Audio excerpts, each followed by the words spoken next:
Muy bien, vamos a abrir las Escrituras en el libro de Éxodo, en el capítulo 3, parafraseando el capítulo anterior o los capítulos anteriores. Uno sabe cómo fue la vida de Moisés. Moisés fue un hombre que terminó en una canastilla en el medio del río, cuando el rey iba a matar a todos los hijos de los hebreos. Termina en una canastilla y en esa canastilla va en el río. La hija de Faraón toma a aquel niño y pone como cuidadora de ese niño, que era Moisés, ni más ni menos que a su madre, a la mamá. Y la madre lo cría hasta que es adolescente, hasta que es adulto. Cuando es adulto, este hombre es educado por los egipcios. Cuando es educado por los egipcios y ve todo el mundo de ellos, es bien criado y es bien educado. Comienza a ser un hombre muy sabio. Pasa el tiempo y un día ve que un egipcio y un hebreo están discutiendo, y mientras ellos discutían hay una gran reyerta y Moisés mata al egipcio. Cuando mata al egipcio, lo entierra, cree que quedó todo en la nada, y mientras todo aparentemente queda en la nada, alguien lo ve y al otro día le dice: escúchame, vas a hacer justicia conmigo y me vas a matar como mataste al egipcio. Has matado como has matado al egipcio. Y aquel hecho hizo que Moisés comiencen a perseguirlo y tuvo que huir. Huyó a tierra de Madián.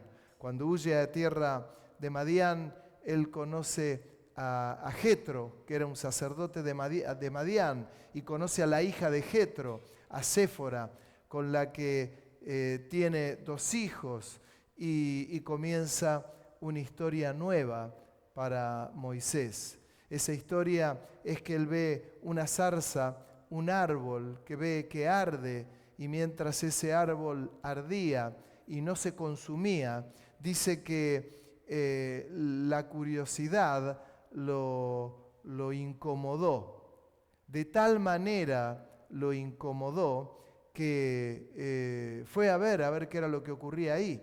Y cuando llega y viendo que el árbol no se consumía, escucha el Señor que le habla y le dice: Moisés, quita el calzado de tus pies, porque el lugar en que tú estás es tierra santa.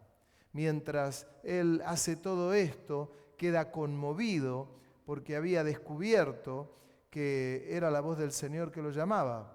Y Dios lo habla y le dice que escuchó el clamor de los egipcios de los hebreos en tierra de los egipcios, y le dice que él lo va a ir a librar, que él lo va a enviar a Moisés para librarlo.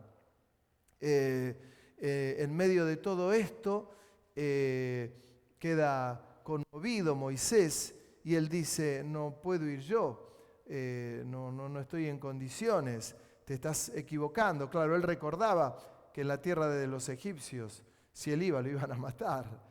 No tenía buenos recuerdos. Y comienza todo un diálogo con Dios. En ese diálogo él le vuelve a decir que él no podía ir. Más adelante le dice que él era sordo, que no tenía condiciones, que había gente mejor. Y Dios en un momento hasta se enoja con Moisés y le da más instrucciones y le dice: ¿no he hecho yo al sordo? ¿No he hecho yo al ciego? ¿Cómo te atreves a decirme? Y eso es un detalle muy interesante. Cuando mismo Dios dice: yo he hecho al sordo. Cuando algunos dicen: che, mirá, aquel es sordo. Lo hizo Dios, así. Che, pero ¿cómo puede ser? ¿Sí? Sí, lo he hecho yo, dice el Señor. Y despreocupate, porque ahí va a estar tu hermano, va a estar Aarón y va a estar a la par tuyo y él va a hablar por vos. Y comenzó un gran diálogo entre ellos, pero la dureza de corazón que tenía Moisés era muy grande. Él no quería ir, se resistía, estaba cómodo en tierra de Madián, no quería ir, anda a librarlo, y en un determinado momento le dice Moisés, y si Dios me dice que vayas a aquel lugar, yo voy, perfecto, pero ¿qué le digo al pueblo? ¿Que quién me envió? Deciles que yo soy el que soy, te envió. Pero ni el nombre, ¿no? Yo soy el que soy. Una gran definición de Dios, de sí mismo. Yo soy el que soy. Y les dirás, yo soy, me envió a librarlos. Me envió. Todo parecía que marchaba sobre rieles, sin embargo, algo comienza a pasar allí, algo comienza a gestarse. Él tenía que ver cómo resolvía toda esta situación. Tenía que hablar con Séfora, tenía que llevar a sus hijos, ya tenía 2 hijos que eran adolescentes grandecitos, había pasado el tiempo y llega el momento. Y quiero que leamos un texto que está en Éxodo capítulo 4, versículo 11, y dice, y Jehová le respondió, ¿quién dio la boca al hombre? ¿O quién hizo al mudo y al sordo, y al que ve y al ciego? ¿No soy yo Jehová? Ahora pues ve, y yo estaré con tu boca y te enseñaré lo que hayas de hablar. Y él dijo, ay Señor, envía, te ruego, por medio del que debes enviar. Entonces Jehová se enojó contra Moisés y dijo, ¿no conozco yo a tu hermano Aarón, levita, y que él habla bien, y he aquí que él saldrá a decirte, y al verte se alegrará en su corazón? Ya quedaba todo el círculo como cerrado. Dios le había hablado, lo dije muchas veces y lo vuelvo a reiterar hoy, movámonos siempre con una palabra de Dios. Hoy a mí me sorprende a veces la cantidad de movimientos que hay de las personas sin tener una palabra de Dios. Con relación a esto, cuando el Señor había dicho, el que no come mi cuerpo y bebe mi sangre, no tiene parte conmigo, etcétera, etcétera, que se le fueron todos los que estaban con el Señor, solo le quedaron los discípulos. Y el Señor miró a los discípulos y les dijo, ¿ustedes también se quieren ir? Y Pedro le dijo, ¿a quién iremos si solo tú tienes palabra de vida eterna? Pedro se podría haber ido, pero dijeron, ¿cómo nos vamos a ir si solo tú tienes palabra de vida eterna? Si el Señor tiene palabra de vida eterna, ¿cómo no recurrir al Señor para la toma de decisiones? Para las tomas de decisiones de tu vida, pregúntale al Señor. ¿A quién iremos si solo tú tienes palabra de vida eterna? Dios ya lo había llamado, ahí lo había llamado el Señor, lo llama a Moisés, quita el calzado de tus pies porque el lugar donde estás es tierra santa. Se tuvo que quitar el calzado Moisés. Era tierra santa. Qué interesante. Tierra santa. Diga conmigo, tierra santa. El Señor no nos va a decir, salvo en ha habido casos donde ha habido una palabra en la iglesia y el Señor nos mandó a quitarnos el calzado del pie, porque el lugar donde estábamos era tierra santa. Pero el Señor nos lleva a vivir una vida en santidad. En santidad. En santidad. Es decir, Dios lo llama, entiende esto Moisés, se quita el calzado de sus pies, Dios le habla y ya lo convence y ya está. Y ya está. Estaba todo arreglado. Había aflojado Moisés. Yo le pido que abra ahora la Biblia también en Éxodo capítulo 24, versículo 4, capítulo 4, versículo 24. Y aconteció en el camino que en una posada Jehová le salió al encuentro y quiso matarlo. Entonces Séfora tomó un pedernal afilado y cortó el prepucio de su hijo y lo echó a sus pies, diciendo: a la verdad, tú me eres un esposo de sangre. Así le dejó luego ir. Y ella dijo: esposo de sangre, a causa de la circuncisión. Y Jehová dijo a Aarón: ve a recibir a Moisés al desierto. Y él fue y lo encontró en el monte de Dios y le besó. Dios lo llama, pero cuando decide salir Moisés, va con sus 2 hijos y el ángel del Señor salió a matarlo a Moisés. ¿Pero cómo a matarlo? Si ardía la zarza para que vaya a rescatar a los egipcios. Se había olvidado de un detalle Moisés, y del detalle que se había olvidado era que era un mandato del Señor que cuando los niños nacían al 8º día había que circuncidarlos. Moisés, que sabía perfectamente acerca del mandato del Señor, que era la señal de los niños, la marca, el prepucio, se le cortaba el prepucio, él había nacido 2 de sus hijos y no les cortó el prepucio, no lo circuncidó. ¿Qué hizo? Lo pateó para adelante. Lo pateó para adelante. No, más adelante. No, vemos. No, estamos en tierra de Madián. Ya estamos. Hay que ver qué pasa con mi vida. Estoy casado con la hija de Jetro, la madianita. ¿Qué haré? ¿Qué haré? Nada, pateo para adelante. Me llamó el Señor. Acá estoy, Señor. Vivito y coleando. Y en un determinado momento le sale el Señor al encuentro y salió para matarlo. Y cuando sale para matarlo, Séfora, su mujer, sabía lo que estaba ocurriendo. Él le había dado a Séfora instrucciones evidentemente. Y tomó una piedra afilada y cortó el prepucio de sus 2 hijos.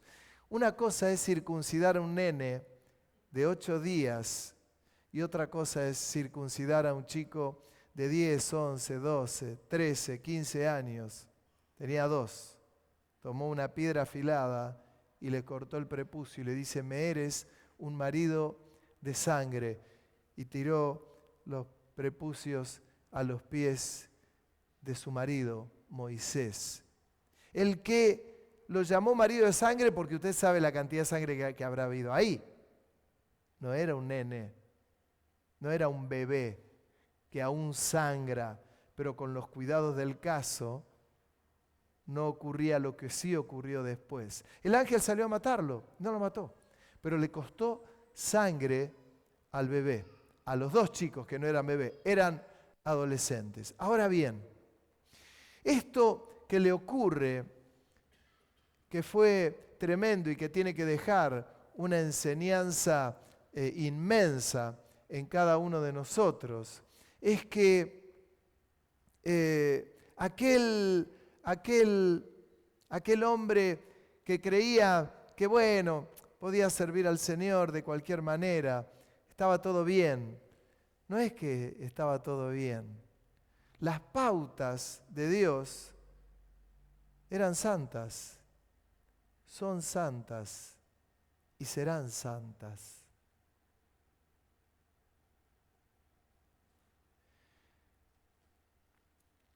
Séfora lo sabía y se lo echó en cara y comienza a verse de manifiesto la ausencia de una autoridad en la vida de Moisés, en la vida de Séfora, en la vida de los niños, y comenzó a dilatar para adelante. Y Moisés, que tenía que ser la cabeza de su hogar, terminó siendo la cola. Porque no tomaba decisiones. Y Dios lo había escogido a Moisés, por no decir que Dios había escogido al hombre, no porque el hombre es mejor que la mujer, no porque el hombre está un escalón más que la mujer, porque Dios escogió al hombre como cabeza del hogar. Cabeza del hogar. Cabeza del hogar. Y cuando el Señor le sale al encuentro, no le salió a Séfora, que tranquilamente podría haber dicho, no, la culpa de esto la tuvo Séfora. Podría haber ocurrido lo que ocurrió entre Adán y Eva. Ay, mirá, la mujer que me diste me hizo comer del árbol. No, la serpiente me engañó. Y empezaron a tirarse la pelota unos a otros. Y resulta que no era una cuestión de quién recogía aquella culpa. Era una cuestión de autoridad. Dios lo llama a Moisés, pero mientras lo llama a Moisés, le reclama y le dice, pero esto lo tendrías que haber hecho. Claro, sabemos cómo ocurrió, qué ocurrió posterior. Moisés fue, es más, ahí mismo vemos el relato que le sale al encuentro para matarlo. Séfora corta el prepucio, le dice, eres mi marido de sangre. Y después dice, y siguió caminando Moisés, llegó al monte de Dios, se encontró con Aarón su hermano y se besaron. Todo así. Pero eso que ocurrió ahí fue muy serio. Esto que ocurrió acá nos deja infinidad de ejemplos, de cuidados que hay que tener. Le digo a los hombres, hermanos, los hombres somos la cabeza de nuestro hogar. Somos la cabeza. El hombre es la cabeza. A veces las mujeres toman decisiones porque los hombres no toman decisiones. Y a veces hay decisiones espirituales que la tienen que tomar los hombres y no la toman los hombres, las toman las mujeres. Es llamativo, a veces en las reuniones de oración, pasa en todas las iglesias, lleno de mujeres. Y los hombres, bien, gracias. No están. ¿Por qué no están? Porque dejan un lugar vacío. Bueno, no, entonces yo mejor no sirvo al Señor. No, es que después el Señor llama. Cuando el Señor se propone llamar a alguien, lo llama y no hay vuelta atrás, porque Dios le podemos poner miles de cosas. Mira, Señor, soy sordo, Señor, no veo, estoy pelado. Mira, Señor, se me cae esto, mira, tengo este problema. Y cuando el Señor te llama, te dice, no, vení. Y ahora, Señor, me olvidé de la circuncisión. Y Señor, me olvidé de la vida espiritual. Y Señor, me olvidé que era la cabeza de mi hogar. Me olvido. Voy dilatando cosas. Voy dilatando y dilato cosas. Esto pasa en todas las áreas. Pasa en el área espiritual. Pasa en el área económica. Pasa en el área sentimental. Pasa en todas las áreas. Y la dilato para adelante. No, yo todavía no devuelvo mis diezmos. Ya veré, en algún momento me pondré a cuenta con el Señor. No, le voy dando monedas al Señor. Le doy, total. La obra la sostiene el Señor. Bueno, el Señor. Y esto pasa con lo económico también. No le devuelvo a Dios lo que es de Dios. Y le doy monedas. Hoy decía, mientras oraba Víctor acerca de de las ofrendas y de los diezmos no es una cuestión menor. Miren que a mí no me gusta hablar demasiado de esto y ustedes me conocen, pero no es una cuestión menor y en algún momento hay que hablar con seriedad y decir, hermanos, las ofrendas y los diezmos es bíblico. El diezmo es el 10% de mis ingresos, que es para la obra del Señor y que tanto se necesita. Cada movida que hacemos a Tandil, me da vergüenza decirlos, cada sábado es gastar 50.000 pesos de combustible nada más.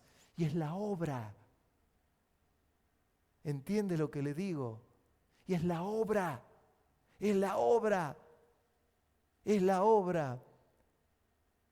Es como lo de el prepucio, la circuncisión. No, lo pateo para adelante. Gracias a Dios por la cantidad de hermanos que hay que son fieles. Gracias a Dios. Pero hermanos, tenemos que entrar todos en esto. Pasa con las reuniones de oración. Tienen que explotar en la iglesia. Las reuniones de oración, las reuniones de oración. ¿Dónde están los hombres? Las cabezas de hogar. Sos la cabeza del hogar. A veces hay mujeres que los están empujando a los hombres y en un momento dejan de empujarlos, se cansan. Y a veces hay mujeres de mucho carácter que no lo dejan respirar al marido. No lo dejan respirar y no lo dejan respirar. Alguno dirá por ahí, ¿querrás decir una tóxica? Sí. ¿Hay mujeres tóxicas? Sí. ¿Hay hombres tóxicos? Sí. Se trata de no ser personas tóxicas, se trata de ser personas maduras, espirituales, profundas, para que cuando el Señor nos habla, nosotros podamos escuchar la voz de Dios sin un tapón de cera en los oídos. Para no hacernos iba a decir los tontos, pero ustedes no son tontos, pero para no hacernos los tontos. ¿Entiende? Es que el Señor llama y cuando el Señor llama no hay nada que lo pueda detener y que el Señor nos encuentre. Que nos encuentre dispuestos. A mí siempre me llamó la atención cuando Eliseo fue llamado. Cuando Eliseo fue llamado, él estaba arando la tierra.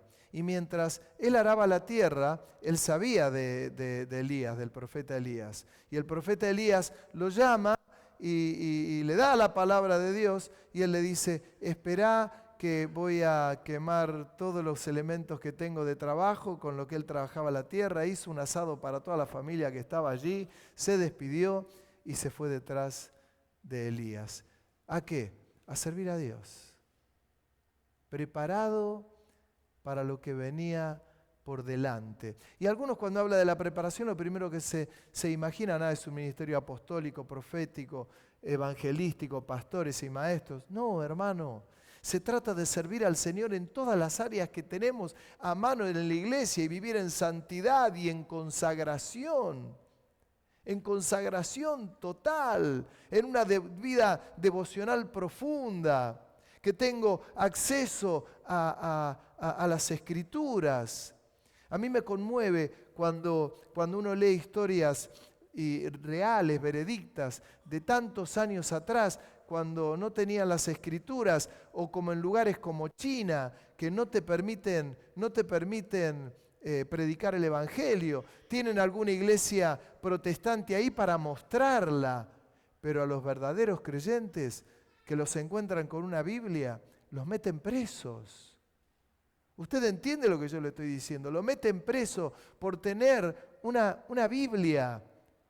Y hay gente, ahora me enteraba de un matrimonio que los encarcelaron en China porque les encontraron una Biblia. Y nosotros que la tenemos, hermano, le tenemos que sacar el jugo de una manera impresionante porque la tenemos. Un día puede cambiar todo en toda Latinoamérica. ¿Y ahí qué vamos a hacer? ¿Y ahí qué haremos? No, pastor, yo ya tengo la Biblia en las aplicaciones. No me molesta, ya ni la tengo en papel. Hasta que un día vuelen de las aplicaciones también. ¿Y de ahí qué hacemos? Son tiempos que estas cosas que tienen relación con lo espiritual, que no te quita de lo terrenal. Nadie está diciendo, mirá, deja de trabajar, no trabajes, deja de estudiar, no estudies, deja que que te vaya mal en el trabajo, no, que te vaya muy bien. Necesitamos que te vaya bien, que seas un hombre y una mujer exitoso en la vida, pero que seas exitoso en tu trabajo, en tus estudios y con el Señor, y en tu relación con el Señor.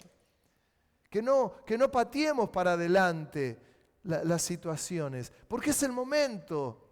El tiempo apremia.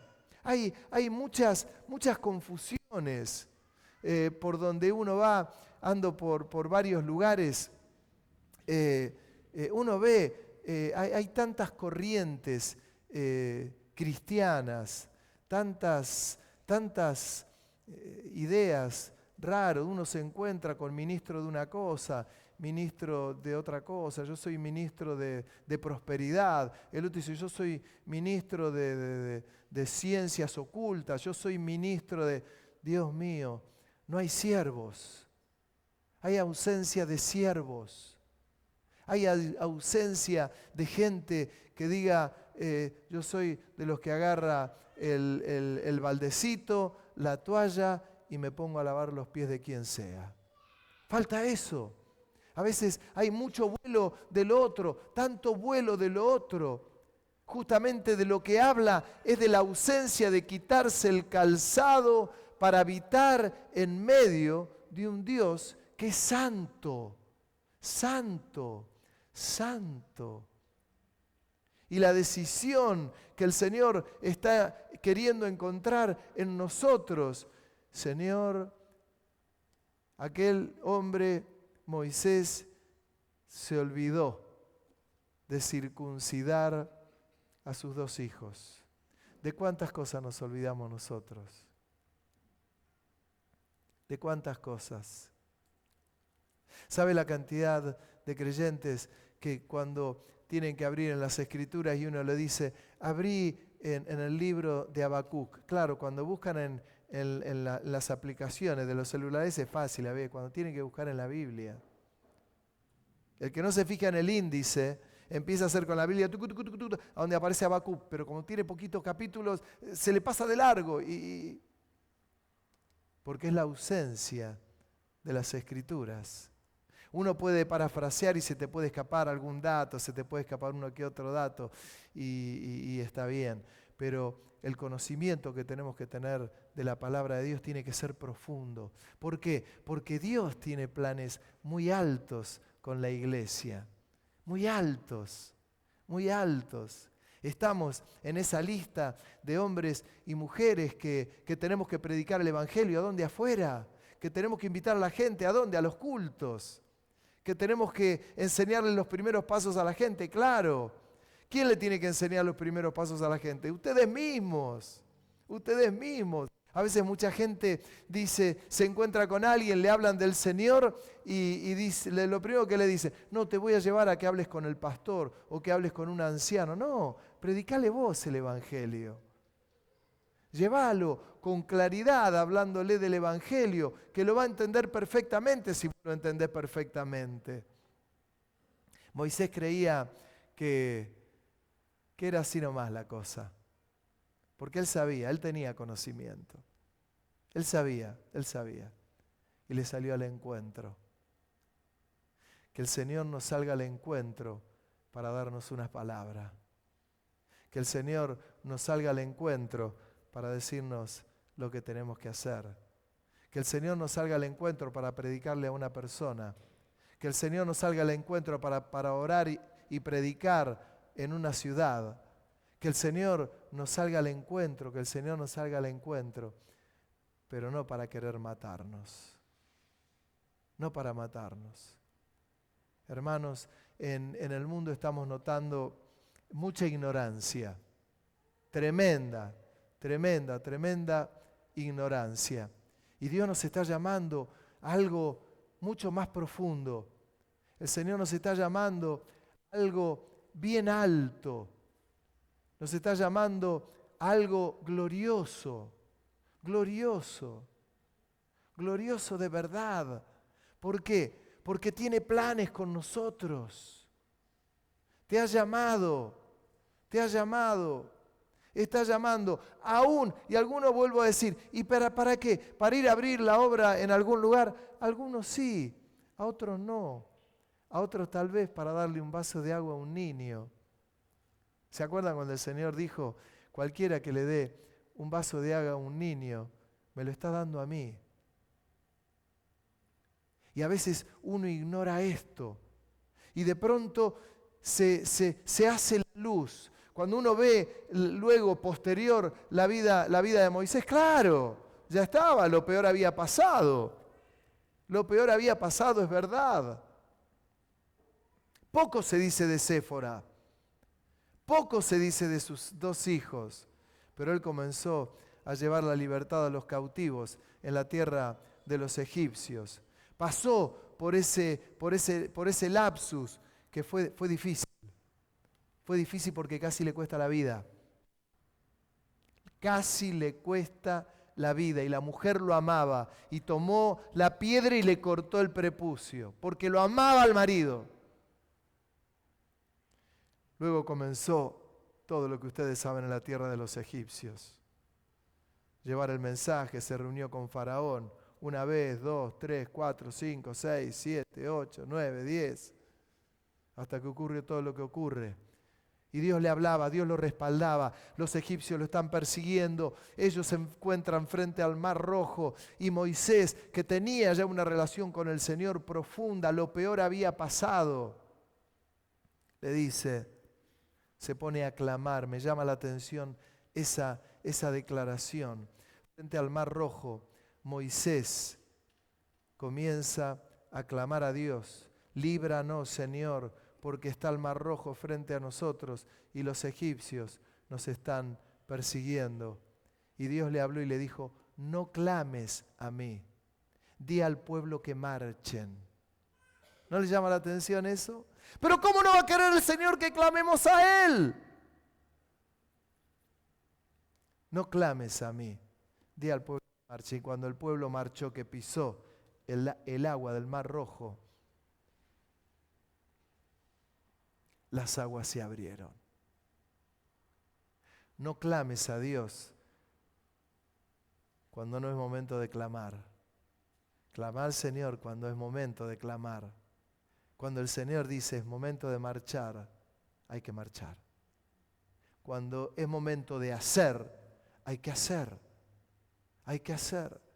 Vuelvo a decir, hubo un antes y un después. A cualquiera le puede pasar. Alguno me puede decir, uy, che, Abel, es verdad, a mí me cuesta ser cabeza de mi hogar. A mí no me termino de dar cuenta que el Señor tiene un llamado especial sobre nosotros los hombres.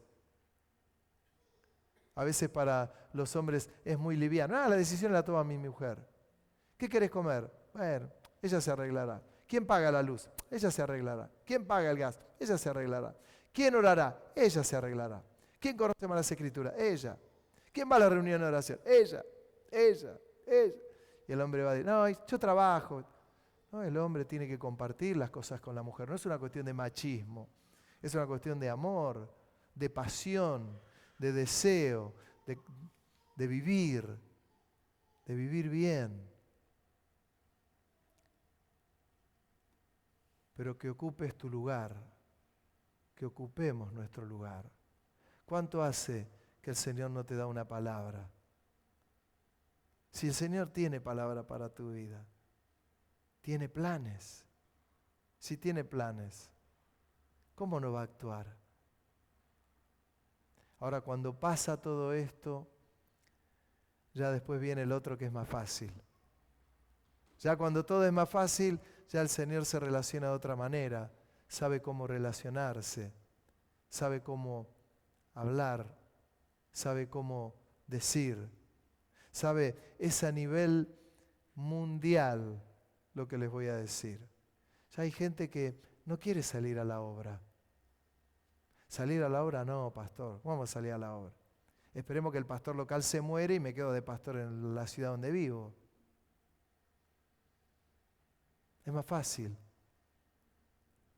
Cuando Dios llama al ministerio para ser pastor, es para ser pastor en cualquier lugar de la tierra. Por eso los misioneros, aquellos viajaban de Inglaterra, tomaban un barco como podían y venían con una manito atrás y otra adelante y una valija y se venían con la familia a las Américas. ¿A qué? A predicar el Evangelio. ¿Y por qué? Porque habían tenido una palabra de Dios.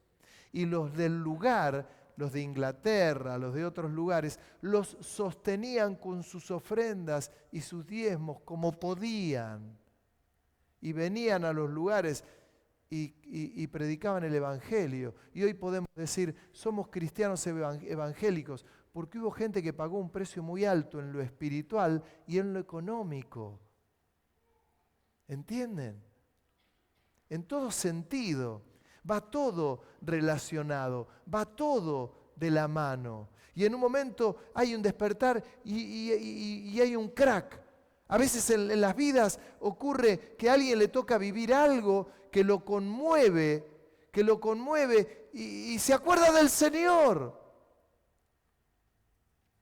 Como cuando Pedro estaba en la barca y el Señor iba caminando por el agua y el Señor lo llama y Pedro le dice, si eres tú, Señor, manda que pueda caminar por el mar. Y el Señor le dice, Pedro, ven. Y se baja del barco y comienza a caminar sobre las aguas. Caminó hasta que vio las olas grandes, la prueba, y cuando vio la prueba tuvo miedo, dudó y comenzó a hundirse y desesperadamente le gritó al Señor para que lo saque de esa situación y el Señor extendió su mano y lo sacó. Puede que estés viviendo un tiempo de crisis en un montón de aspectos. Puede que te haya tocado vivir algo difícil, pero haces bien en acudir al Señor. Porque es el Señor el que venda las heridas. Porque es el Señor el que pone la venda, el que pone el yeso, el que sana, el que obra y obra con poder. Hoy estábamos en el culto de la mañana, un culto sencillo y muy lindo, y se sentía la presencia del Señor.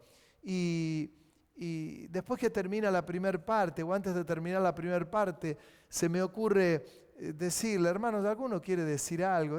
Somos todos familia. Y una hermana llorando comenzó a decir, tenía mi pie derecho como una empanada que no lo podía ni apoyar y el Señor acaba de sanarme el pie. Y uno dice, estas cosas ocurren en medio de la presencia de Dios, ocurren. Hay sanidades. Claro que hay sanidades. Claro que Dios obra. Claro que Dios sorprende. Claro que Dios impacta nuestra vida. Claro que Dios nos habla. Porque está vivo. Y revierte las situaciones. Y a veces utiliza las situaciones de crisis para llegar a nuestras vidas. Alguno dice, ¿pero puede ser esto? Sí. Sí. Una situación difícil y crítica para encontrarnos con Dios. Saben, esta hermana no estaba viniendo a los últimos cultos porque quería hacer reposo en su casa. No, reposo. Y yo, casualidad, me preguntaba el otro día, pero qué raro que no venga. Podría venir, pensaba yo. Podría venir, si acá no es que estamos levantando bolsas de papa o algo, estamos sentados, estamos haciendo casi reposo, ¿o no? Y vino, solita, sin que le diga nada. Y hoy tiene esta experiencia en el culto. Y digo, es querer o reventar. ¿No se dio cuenta usted que a veces tenemos 3 millones de excusas para ponerle al Señor? Las 3 millones de excusas que tenemos para ponerle al Señor es, no, Señor, hoy no puedo, Señor, porque trabajo. Señor, hoy no puedo porque tengo que estudiar. Señor, hoy no puedo porque tengo que jugar a esto. Señor, hoy no puedo porque me duele la garganta. ¿Usted se dio cuenta que cuando le duele la garganta a uno no falta al trabajo?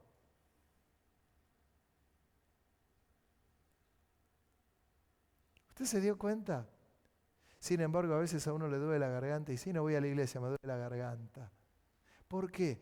Porque es una cuestión de prioridades. Y lo que le pasó a Moisés, que no circuncidó a sus hijos, era una cuestión de prioridades. Era una cuestión de prioridades. Llego tarde a la iglesia porque, bueno, Señor, no importa. Hoy no voy, hoy no tengo ganas, hoy amor de mi vida, hoy nos quedamos, mirá qué día nublado que está para ver una película y para... Son las prioridades. Son las convicciones. Es el lugar que le damos al Señor. Así como somos cuerpo, alma y espíritu, el lugar que le damos con nuestra vida espiritual, con nuestra vida terrenal, con nuestra economía, con nuestro tiempo. Pregúnteme cómo llegué yo hoy. Ayer terminamos el culto en Tandil, llegué a mi casa tarde, hoy tuvimos el culto a la mañana, un culto hermoso. Ahora estamos con el culto de la tarde. Abel, ¿cómo estás? Como una lechuguita. Porque primero es Dios.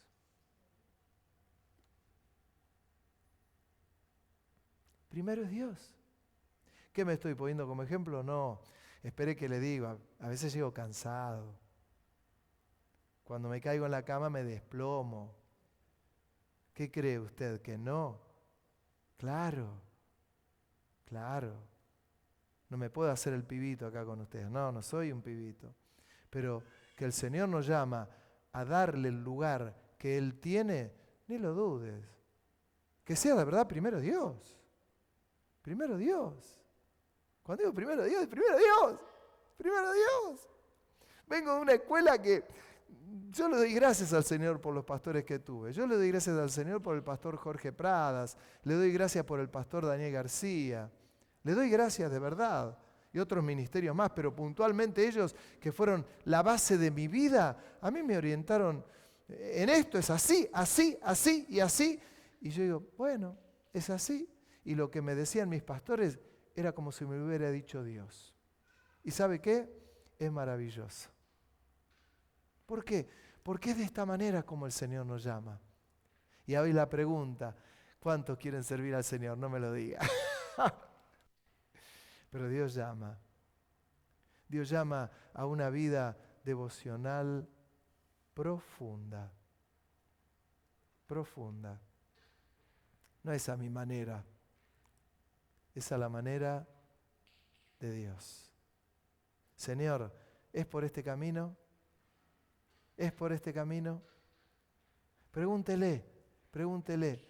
Vaya a hablarles hoy a los jóvenes.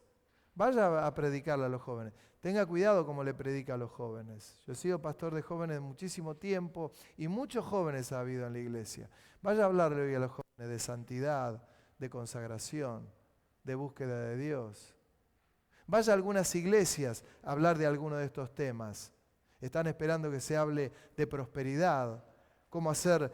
Ore, por favor, pastor, que este aro, que lo estoy tocando desde hoy, si es de alguno de ustedes me avisa, que se me convierta en oro.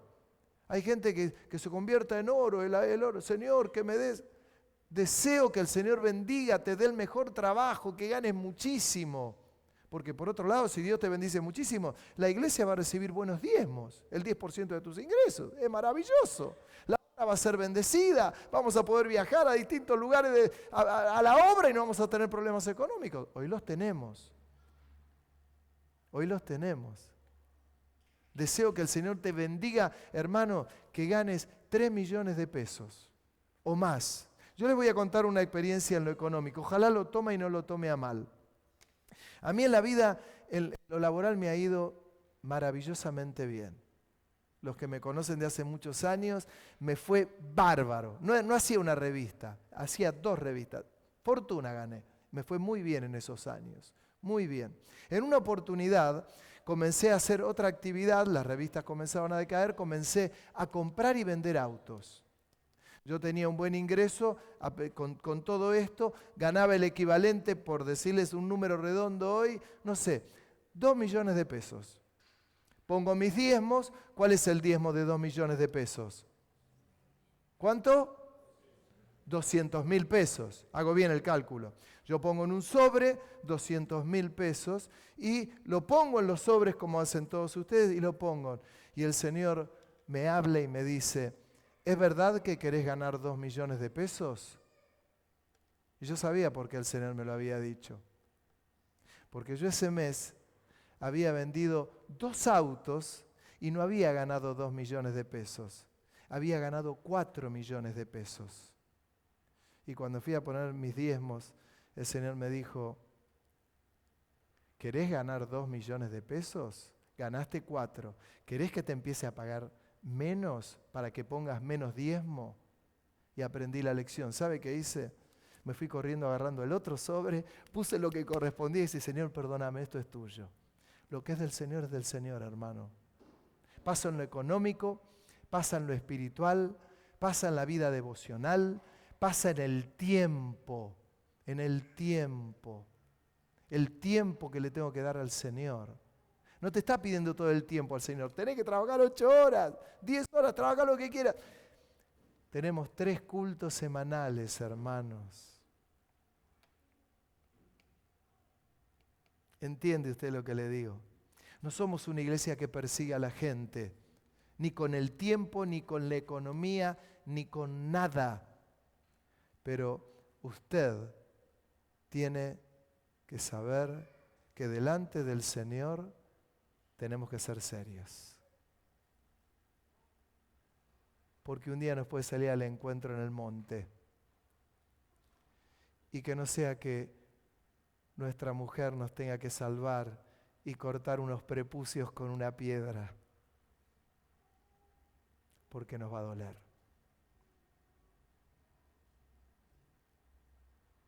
Nos va a doler. Y el Señor no quiere que nos duela. El Señor anhela un pueblo de hombres y mujeres sensibles al Espíritu Santo. Hoy vinieron personas nuevas. Por ahí ustedes creen que yo hablo de economía. No hablo nunca de economía. Detesto hablar de economía. Me conocen el resto de la iglesia. Pero no nos podemos hacer los chanchos rengos. Yo le conté mi experiencia. Un día el Señor me dijo, ¿estás seguro que querés ganar eso? Porque no ganaste eso. Y yo sabía que no había ganado eso.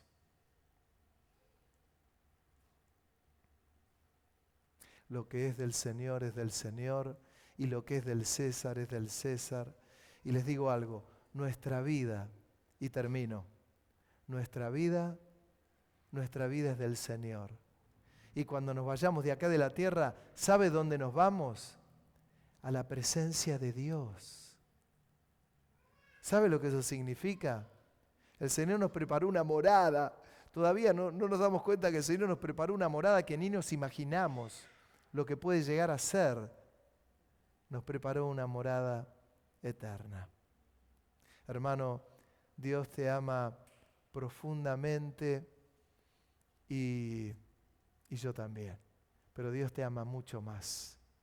Dios te ama mucho más. Y si te ha hecho volver al camino del Señor, no te arrepientas y camina con todo en este camino glorioso que es el del Señor. Amén. Que Dios lo bendiga y vamos a participar de la cena del Señor. Para participar de la cena del Señor es un honor tremendo el que nosotros tenemos. Un privilegio inmenso el que nosotros tenemos. Porque Él entregó su vida. Yo recién les hablaba de entrega. Él entregó su vida por mí, por vos, por el otro, por la humanidad. Nos abrió un camino nuevo y vivo al Padre. Amén. Yo los invito a que podamos ponernos de pie y vamos a rodear la mesa. Todos los que quieran participar de la cena del Señor.